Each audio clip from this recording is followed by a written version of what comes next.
wabarakatuh.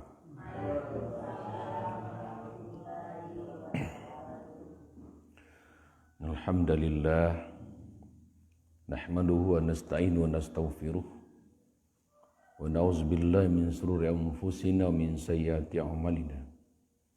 May yahdihillahu fala mudhillalah wa may yudlilhu fala hadiyalah. Asyhadu an la ilaha illallah wahdahu la syarikalah wa asyhadu anna Muhammadan abduhu wa rasuluhu la nabiyya ba'dah. Amma ba'du. Muslimin sedang jemaah subuh rahimakumullah. Kembali kita bersyukur kepada Allah Subhanahu wa taala. Pada pagi hari ini Allah pertemukan kita setelah berapa hari ini? Setelah 4 hari kita tidak bertemu. Karena memang dalam 4 hari ini saya mohon izin pada Ustaz Toha ada kegiatan di Pekanbaru. Alhamdulillah tadi malam sampai di sini jam 12. Kemudian alhamdulillah Allah izinkan bisa bangun pagi. Dan alhamdulillah pada pagi hari ini senang sekali rasanya saya bisa melihat wajah-wajah orang-orang yang saya cintai di masjid ini, di musala ini. Dan semua dalam keadaan sehat. Bapak Ibu sehat semuanya? Alhamdulillah, saya senang melihatnya. Arkan sehat? Alhamdulillah. Ya begitulah. Kalau kita dipertemukan Allah dalam keimanan Bapak Ibu.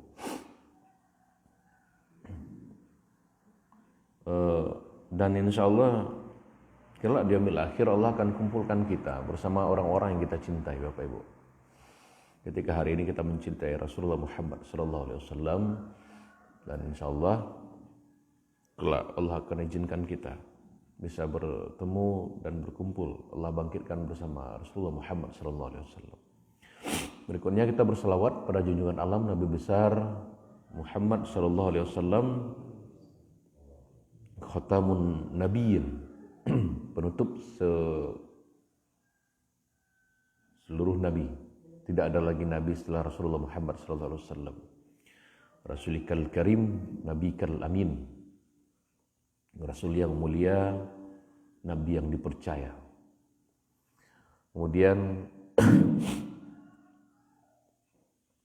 kita ucapkan salawat, Allahumma salli ala Muhammad wa ala ali Muhammad.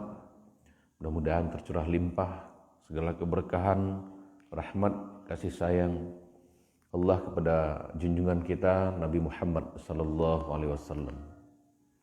Allahumma salli ala Muhammad wa ala ali Muhammad. Allahumma salli ala Muhammad wa ala ali Muhammad. Allahumma salli ala Sayyidina Muhammad wa ala ali Muhammad. Baik Bapak Ibu yang berbahagia, hari ini Allah pertemukan lagi kita. Dan insya Allah kita berharap berdoa kepada Allah Subhanahu wa taala. Mudah-mudahan pertemuan ini adalah pertemuan yang Allah berkahi. Subuh-subuh yang kita laksanakan di masjid setiap pagi menjadi asbab Allah pantaskan kita kelak ya masuk dalam barisan panjang orang-orang yang insya Allah Allah siapkan tempatnya dalam surganya Allah insya Allah. Dan mudah-mudahan juga ketika kita pasang niat kita berangkat dari rumah kita masing-masing menuju tempat ini dalam rangka ta'lim dan bukan adalah mencari ridhonya Allah, dan insya Allah ridho Allah akan kita dapatkan insya Allah. Dan mudah-mudahan juga jadi wasilah berkurangnya dosa kita dan diampunkan Allah Subhanahu wa taala dosa kita di masa lalu insya Allah. Baik Bapak dan Ibu yang berbahagia, hari ini kita akan bercerita lagi tentang kisah hebat sahabat Rasulullah Muhammad SAW bernama Zaid bin Sabit. Zaid bin Sabit itu punya kemampuan yang lebih dari orang lain ya. Sebagian sumber mengatakan Zaid bin Sabit itu adalah sekretarisnya Rasulullah. Karena setiap wahyu yang datang itu dicatat oleh Zaid bin Sabit ini. Dan Rasulullah meminta Zaid bin Sabit itu untuk mempelajari baik tulisan maupun bahasa dari Ibrani, bahasa Yahudi. Dia pun mentaatinya seiring waktu. Zaid menguasai bahasa Ibrani, kemudian baik secara lisan maupun tulisan seperti itu. Dan dia mampu menerjemahkan kata-kata Rasulullah SAW ketika ingin berkomunikasi dengan orang-orang Yahudi baik itu saat berpidato maupun dalam berbentuk surat. Zaid bin Sabit. Nah, begitu juga ketika Yahudi menuliskan surat kepada Nabi, Zaid lah yang menerjemahkannya ke bahasa Arab. Jadi translator ya, apa namanya? Translate, bukan translate lah. Ya. Kemudian setelah bahasa Ibrani, Rasul pun memerintahkan untuk mempelajari bahasa Syria. Dengan tugas ini Zaid telah melakukan tugas penting ya sebagai penerjemah Rasul dengan mereka yang tidak bisa berbahasa Arab. Nah, berkat antusias dari seorang Zaid dan keterampilan dia yang mampu melaksanakan tugasnya, Nabi menambahkan tugas dan tanggung jawab yang lebih berat. Tidak hanya sekedar penterjemah saja, tidak hanya sekedar untuk mempelajari bahasa dari Syria dan Ibrani saja, tapi dia diperintahkan untuk mencatat wahyu. Masya Allah, ini tugas berat ini. Untuk mencatat wahyu dengan tulisan dan merekam dengan hafalannya. Ketika Rasul mendapatkan wahyu, dia memanggil Zaid bin Sabit. Jadi ketika misalkan malam Rasulullah itu mendapat wahyu, paginya dipanggillah Zaid bin Sabit ini.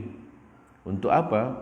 Untuk pertama, untuk menghafalkannya, kemudian untuk merekamnya. Untuk merekam maksudnya untuk menghafalnya, kemudian memintanya untuk membawa tinta, ya, tulang belikat hewan pada saat itu, untuk menulis bagian dari ayat-ayat Allah itu, dari firman Allah itu. Jadi dulu orang bikin catatan-catatan tuh Bapak Ibu tidak di buku seperti sekarang, ya. Seperti anak-anak kita yang membawa buku ke sekolah tidak seperti itu.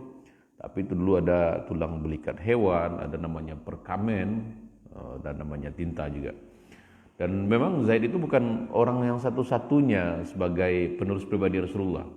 Ada sumber lain mencatat ada sekitar 48 orang yang biasa menulis untuk Rasulullah. Tetapi Zaid lah yang paling menonjol di antara mereka.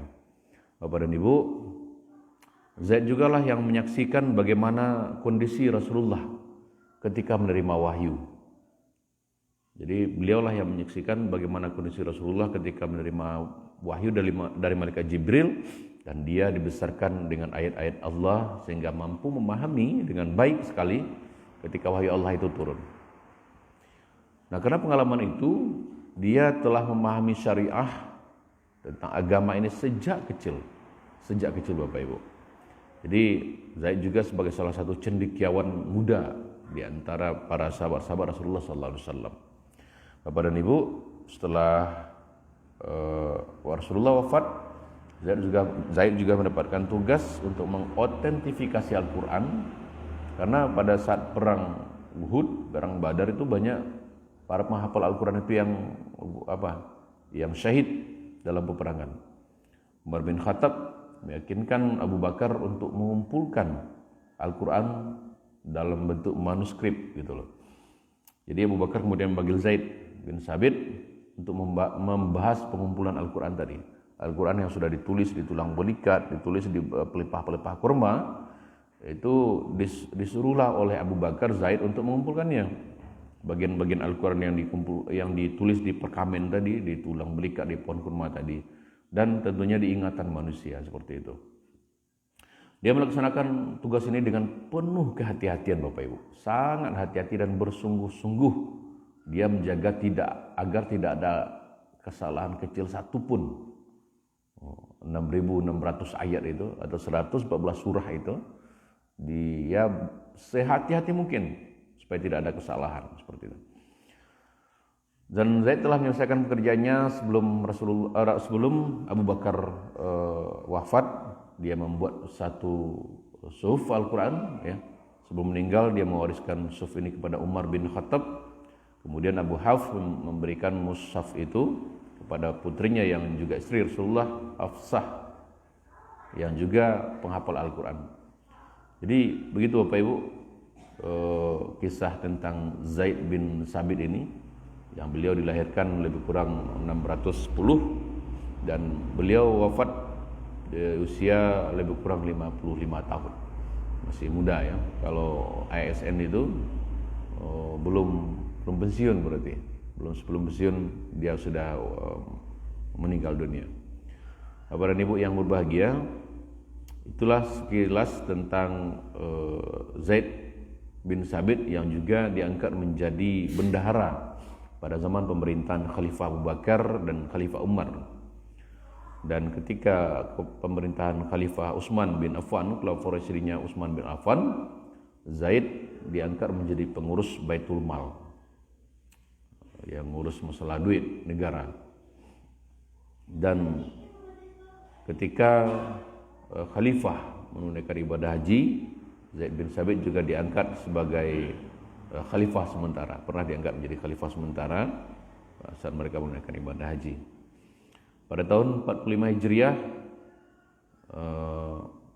Zaid bin Sabit meninggal dunia, wafat, dan meninggalkan putra bernama Kharijah bin Zaid, yang dia menjadi seorang tabi'in besar dan salah satu di antara 7 ulama fikih Madinah yang hebat pada masanya, seperti itu.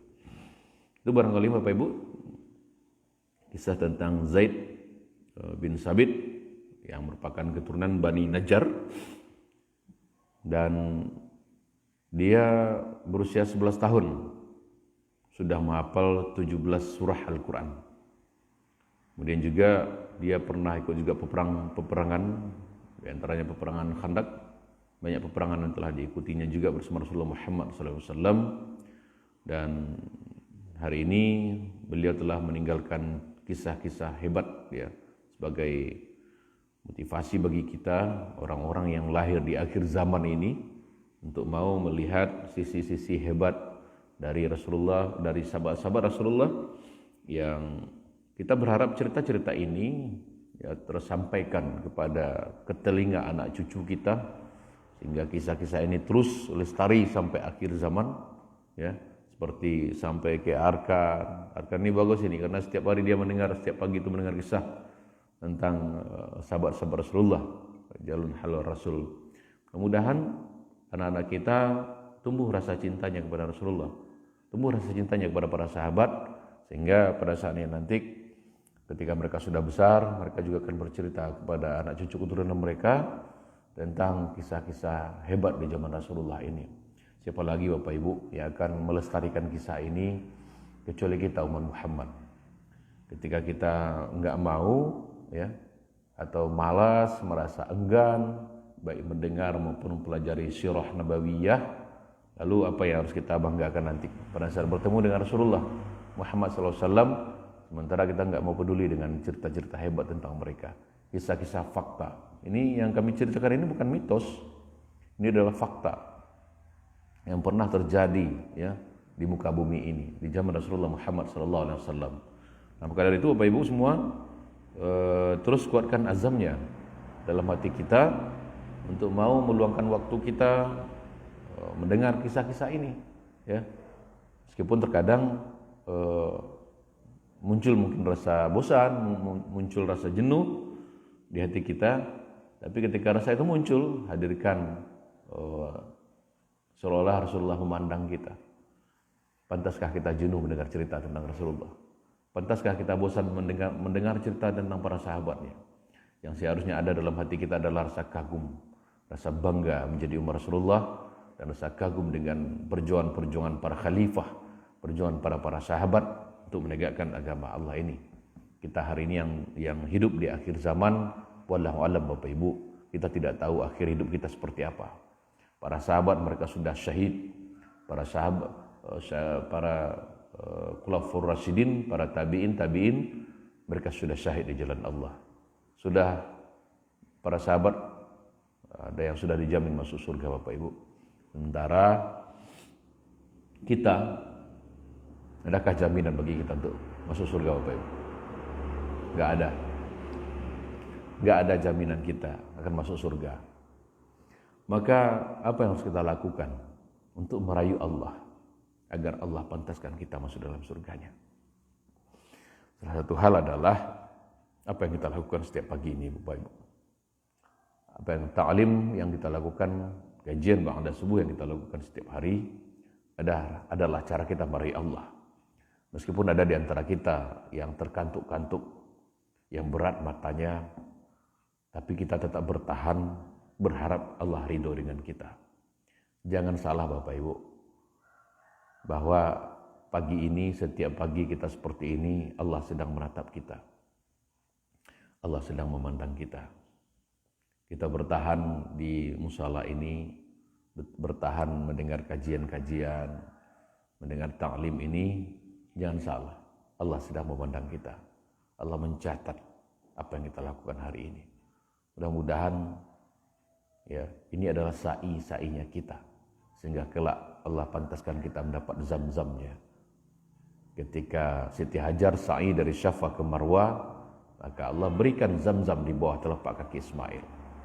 Bisa jadi sa'i-sa'i yang kita lakukan setiap subuh ini adalah asbab Allah berikan kita rezeki min haitsu la yahtasib.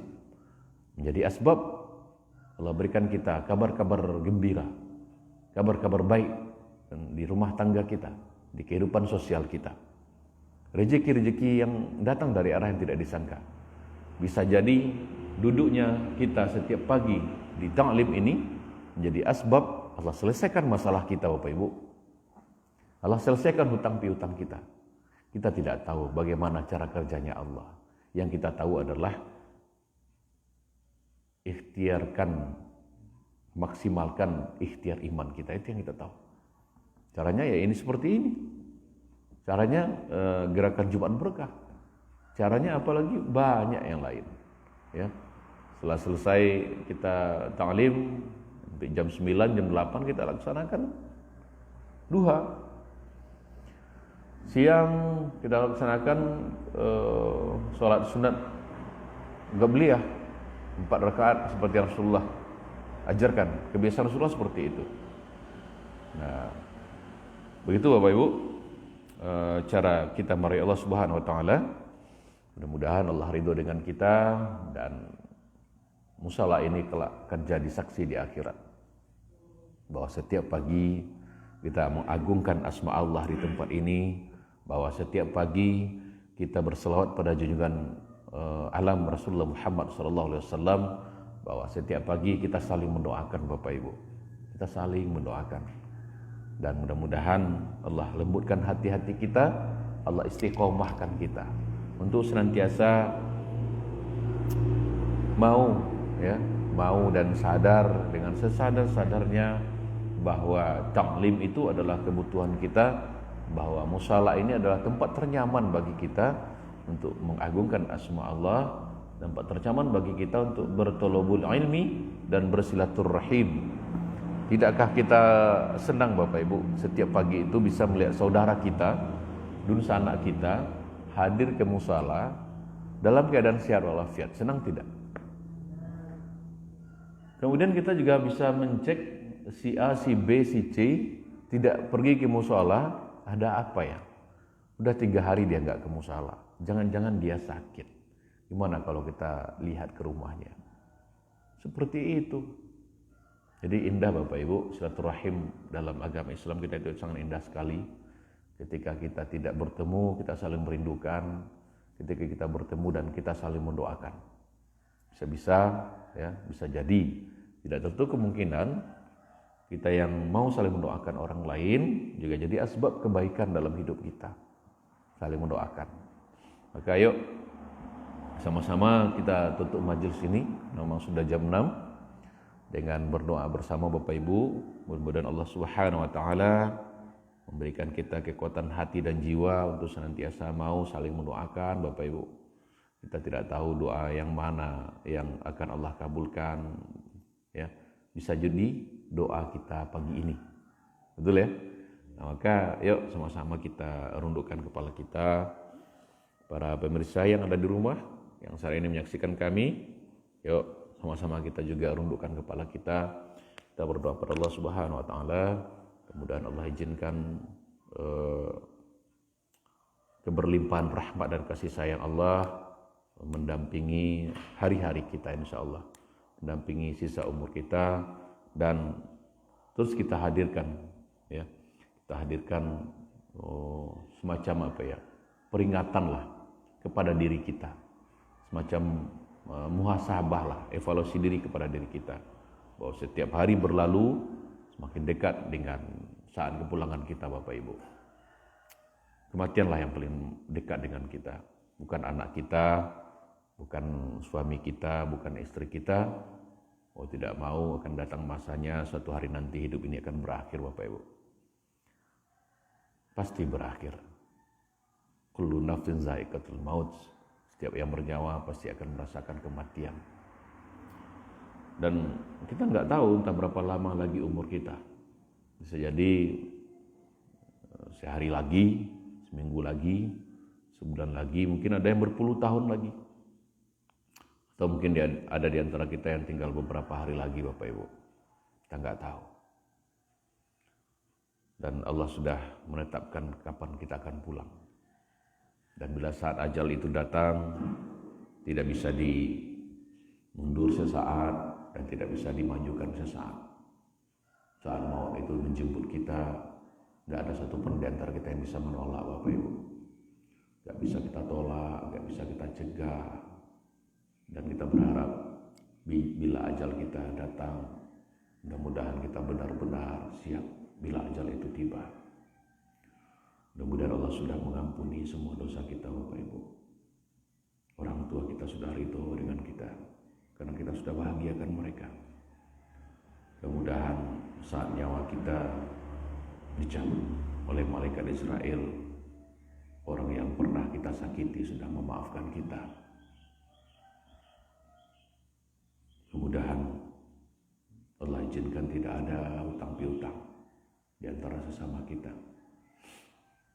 Dan mudah-mudahan saat dicabut nyawa kita, tubuh kita sudah bersih. Tidak ada harta haram yang melekat dari tubuh kita. Semoga Allah izinkan tubuh kita terbasuh air wudhu Bapak Ibu. Selesai kita ambil wudhu, sholat, kemudian malaikat maut menjemput kita. Mudah-mudahan kita husnul khotimah. Orang-orang yang husnul khotimah insya Allah akan jauhkan dari azab kubur. Dan karena kita nggak tahu, seandainya kita diazab di alam kubur, ada nggak yang tahu berapa lama kita akan diazab dalam kubur? Bisa jadi 10 tahun, 100 tahun, mungkin 1000 tahun Bapak Ibu, sampai hari berbangkit tiba. Dan mudah-mudahan juga Allah izinkan kita menyebut, lisan kita menyebut kalimat La ilaha illallah Muhammadar Rasulullah. Dan Rasulullah SAW bersabda, Man qala akhiril kalami La ilaha illallah dakhalal jannah. Barang siapa di akhir hayatnya menyebut kalimat La ilaha illallah, insyaallah surga tempat tinggalnya kelak. Dan tidak akan ada mulut yang bisa mengucapkan itu Bapak Ibu kecuali Allah izinkan. Dan kita berharap ya, dengan kita mau berdoa setiap pagi, mudah-mudahan setiap waktu malah, mudah-mudahan Allah izinkan lisan kita kelak ringan menyebut kalimat tauhid ini, La ilaha illallah Muhammadar Rasulullah. Lalu Allah mencabut nyawa kita, dan insya Allah surga tempat kita tinggal kelak nanti insya Allah. Maka yuk bareng-bareng kita berdoa Bapak Ibu, sebelum semuanya berakhir, sebelum napas kita berhenti, sebelum kain kafan dibalutkan ke tubuh kita, yuk bareng-bareng kita berdoa sama Allah Subhanahu wa taala. Kita awali dengan istighfar Bapak Ibu. Astaghfirullahalazim. Astaghfirullahalazim allazi la ilaha illa huwal hayyul qayyum wa atubu ilaih. Astaghfirullahalazim allazi la ilaha illa huwal hayyul qayyum wa atubu ilaih. Hadirkan dua rasa Bapak Ibu. Hadirkan dua rasa. Yang pertama rasa hina di hadapan Allah. Rasa hina karena diri kita adalah manusia-manusia yang banyak dosa dan maksiat. Hadirkan dosanya, hadirkan banyak maksiatnya, hadirkan aib-aib kita sama Allah. Kemudian yang kedua, hadirkan rasa butuh dengan pertolongan Allah. Kita yang butuh dengan Allah Bapak Ibu, bukan Allah yang butuh dengan kita. Maka ayo sama-sama kita hadirkan dua rasa itu di dalam bermohon pada Allah Subhanahu wa taala. A'udzubillahi minasyaitonir minasyaitonir rajim. Bismillahirrahmanirrahim. Alhamdulillahirabbil alamin. Wal aqibatul muttaqin. Wassalatu wassalamu ala asrafil anbiya'i wal mursalin. wa ala alihi wa sahbihi rasulillah ajma'in. Allahumma ya Allah. Pada pagi hari ini kami kembali rundukkan kepala kami ya Rabb. Kami rundukkan kepala kami tadahkan tangan mohon padamu. Pandanglah kami ya Allah. Pandanglah kami diri-diri yang banyak dosa dan maksiat ini ya Rabbi. Kami bermohon pagi ini padamu. Ampuni dosa kami. Ampuni segala kesalahan kami. Ampuni sebusuk apapun masa lalu kami. Ampuni sejelek apapun aib-aib kami ya Rabb. Kami adalah hamba-Mu ya Allah. Allah, pandanglah kami ya Rabbi. Engkau yang maha tahu keadaan kami hari ini. Engkau yang maha tahu kondisi kami. Allah, sekiranya ada di antara kami pagi ini yang sedang memikul masalah besar dalam hidupnya, maka tolong ringankan masalahnya ya Allah. Kalau sekiranya ada di antara kami hari ini, di mana pun kami berada, sedang dililit utang piutang, maka mohon ya Allah, mohon Kau lunasi dengan cara-Mu ya Rabbi. Allah, kalau ada di antara kami hari ini yang sesak nafasnya, karena banyak masalah dalam rumah tangganya, tidak harmonis rumah tangganya, anak yang gak patuh dan taat pada orang tuanya, mohon ya Allah, bantu keluarga mereka ya Rabbi. Ringankan masalah hidup mereka. Harmoniskan rumah tangga mereka. Kurniakan mereka keturunan yang soleh dan soleha. Lembutkan hati anak-anaknya ya Rabbi. Allah, kami mohon padamu, kabulkan doa dan permohonan kami. Rabbana hablana min azwajina wa dzurriyyatina qurrata a'yun waj'alna lil muttaqina imama. Subhana rabbika rabbil izzati amma yasifun. Wassalamun alal mursalin. Walhamdulillahi rabbil alamin. Baik Bapak Ibu semuanya, terima kasih banyak. Terima kasih banyak juga yang sudah hadir di live FB pada pagi hari ini. Mudah-mudahan Allah senantiasa memberkahi hari-hari kita. Allah senantiasa curahkan kasih sayangnya pada keluarga kita. Allah jauhkan kita dari malapetaka dan bencana. Tolong Bapak Ibu, setiap pagi saya memohon pada kita, tolong doakan saya, doakan keluarga saya, doakan istri, doakan anak-anak saya, semoga Allah jaga dalam keistiqomahan. Dan kita doakan seluruh orang-orang yang kita cintai pada Allah, sering-sering berdoa sama Allah. Insya Allah hati kita akan merasa nyaman dan tenang sekali. Itu saja, kita tutup dengan doa kafaratul majlis. Subhanakallahumma bihamdika, asyhadu an la ilaha illa anta, astaghfiruka wa atubu ilaik. Assalamualaikum warahmatullahi wabarakatuh.